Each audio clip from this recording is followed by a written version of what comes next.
తెలంగాణ రాష్ట్ర సాధనలో విద్యార్థి నేతలదే ముఖ్య పాత్రగా మనం చెప్పుకోవచ్చు. వారు ఉద్యమాలు చేసి తెలంగాణ రాష్ట్రాన్ని ఎట్లయినా సాధించుకోవాలనే ఉద్దేశంతో వారు ఎన్నో ఉద్యమాలు చేసిండ్రు. ఇప్పుడు వరంగల్లో జరగబోయే పార్లమెంటు స్థానానికి ఉద్యమకారులు మాత్రమే మీరు ఎంపీగా టికెట్ ఇవ్వాలని చెప్పేసి ఇప్పటికీ అధిష్టానానికి ఇక్కడ ఉన్న విద్యార్థి ఉద్యమ నాయకులు ఇప్పటికే అధిష్టానానికి చెప్పడం జరిగింది. ఇప్పుడు మనతో పాటు విద్యార్థి నాయకుడు మాజీ కార్పొరేటర్ జోరిక రమేష్ గారు ఉన్నారు. హలో అండి జోరిక రమేష్ గారు.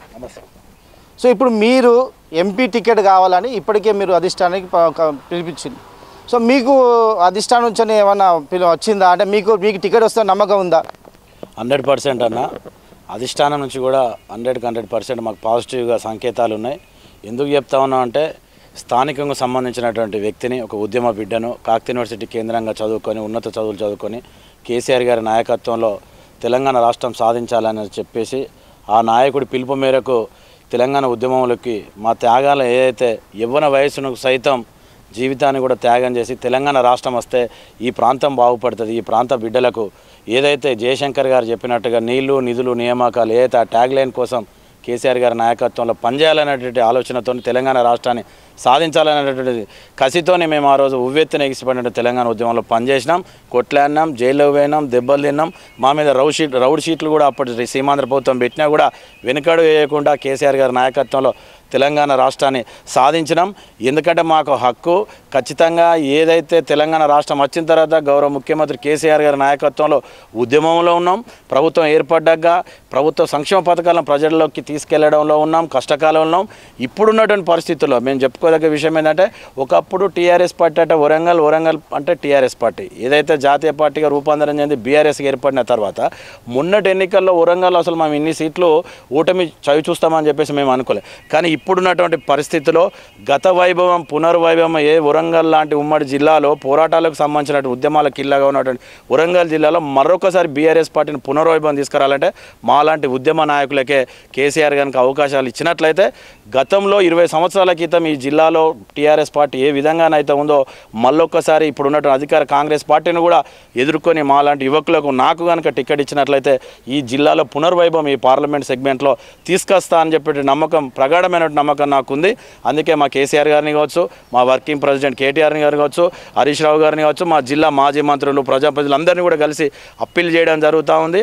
కలిసినాం కూడా ఖచ్చితంగా సర్వేలు అన్నీ కూడా నా వైపే ఉన్నాయని చెప్పేసి కూడా నేను ఎందుకంటే తెలుసుకోవడం జరిగింది. ఖచ్చితంగా నాకే ఇస్తారని చెప్పేసి కూడా నేను ఆశాభావం వ్యక్తం చేస్తున్నాను. ఇప్పటికే కేసీఆర్ గారు ఉద్యమకారులను దూరం పెట్టాలంటారు, మరి మీరేమో ఎలా చూస్తారు? ఉద్యమకారులను దూరం పెట్టలేదండి. అటు ఉస్మానియా యూనివర్సిటీలో ఒక బాల్క సుమన్ కావచ్చు, పిడమర్తి రవి కావచ్చు, గాదరి కిషోర్ కావచ్చు, బొంతు రామ్మోహన్ హైదరాబాద్ నగరానికి మేయర్ కావచ్చు, సామాన్య విద్యార్థి నాయకులు సైతం భారతదేశ అత్యున్నతమైనటువంటి పార్లమెంటుకు అసెంబ్లీకి హైదరాబాద్ మేయర్గా పంపించినటువంటి చరిత్ర గౌరవ మాజీ ముఖ్యమంత్రి మా పార్టీ అధినేత కేసీఆర్ గారిది. ఇక్కడ నాకు కూడా అవకాశాల మేరకు మొట్టమొదటి గ్రేటర్ వరంగల్ తెలంగాణ వచ్చినాక కార్పొరేషన్ ఎన్నికల్లో కూడా నాకు కూడా కార్పొరేటర్గా అవకాశం కల్పించడం జరిగింది. ఇక్కడ కూడా ఉద్యమకారులను విస్మరించలే. ఎందుకంటే 100% ఎవరిని కూడా పూర్తిగా ఏ నాయకుడైనా కూడా సంతృప్తి చెందలేడు. కొందరికి అవకాశాలు వస్తాయి, కొందరికి అవకాశాలు రాకపోవచ్చు. కానీ వచ్చిన వాళ్ళంతా ఏదైతే రానోళ్ళంతా ఏదైతే వచ్చిన వాళ్ళని చూసి మాకు రాలేదని చెప్పేసి ఒక విమర్శ తప్ప పూర్తి స్థాయిలో అందరినీ మెప్పిపోయినా కూడా మెజార్టీగా తెలంగాణ ఉద్యమంలో కష్టపడ్డ మా పార్టీకి అనుబంధంగా ఉన్నటువంటి నేతలందరినీ కూడా కేసీఆర్ గారు న్యాయం చేసిరని చెప్పేసి కూడా నేను భావిస్తూ ఉంటాను. ఇప్పటికే హైకమాండ్ మీ విషయంలో ఆలోచిస్తుందని ఒక వినికిడి వస్తుంది. ఇప్పుడు ఉద్యమకారుడికి కాక వేరే వ్యక్తికి ఇస్తే మీరు ఏ విధంగా పార్టీకి లోబడి ఉంటారు?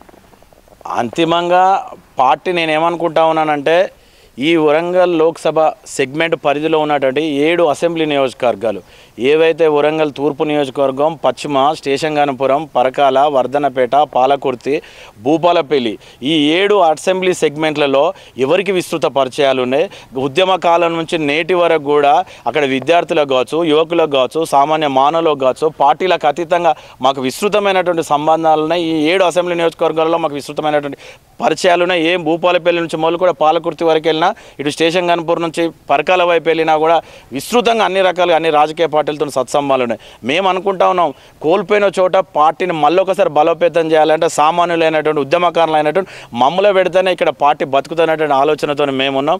ఉద్యమకారులు కాక పార్టీ సభ్యత్వం లేని వాళ్ళకు, పార్టీ సభ్యత్వం లేని వాళ్ళకి కాకుండా బ్లాక్మెయిల్ చేసిన వాళ్ళకి కనుక ఈ అధిష్టానం తలగుతుందని మేము భావిస్తలేము. ఎందుకంటే పార్టీ ఏ ద్వితీయ శ్రేణి నాయకత్వం, ఇక్కడ ఉన్నటువంటి పార్టీ నాయకత్వం, ఏ నాయకుడైతే ఈ వరంగల్ లోక్సభ సెగ్మెంట్లో అధికార పార్టీని ఢీకొని గెలవగలుగుతాడని చెప్పేసి ప్రజలు భావిస్తూ ఉన్నారో ఆ వ్యక్తికే పట్టం కడతారని చెప్పేసి నేను అనుకుంటా ఉన్నాను.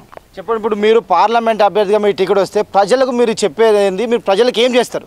100% అన్న. గతంలో కార్పొరేటర్గా పనిచేసినటువంటి అనుభవం ఉంది.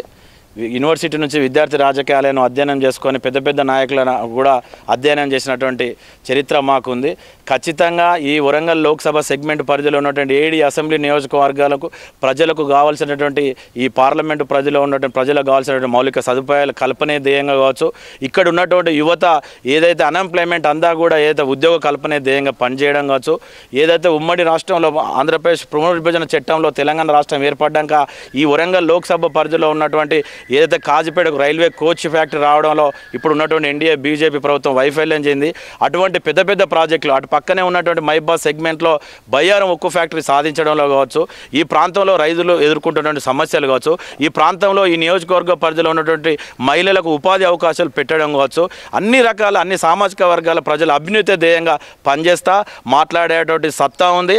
ఆ సమస్యలను అర్థం చేసుకొని పరిష్కరించేటువంటి దమ్మున్నది కనుక మాలాంటి కొత్త ఉడుకు రక్తం ఉన్నటువంటి యువ నాయకత్వానికి కనుక టికెట్ ఇచ్చినట్లయితే ఇక్కడ యువకుడు, విద్యావంతుడు, ఉత్సాహవంతుడు, ఉద్యమకారుడు, పార్టీలో ఉన్నాడు, దెబ్బలు తిన్నాడు, కష్టపడ్డాడు, జైల్లోకి పోయిండు అనేటువంటి సింపతి మా మీద ఉన్నది. మాకు ఇచ్చినట్లయితే ఖచ్చితంగా గెలుస్తాం.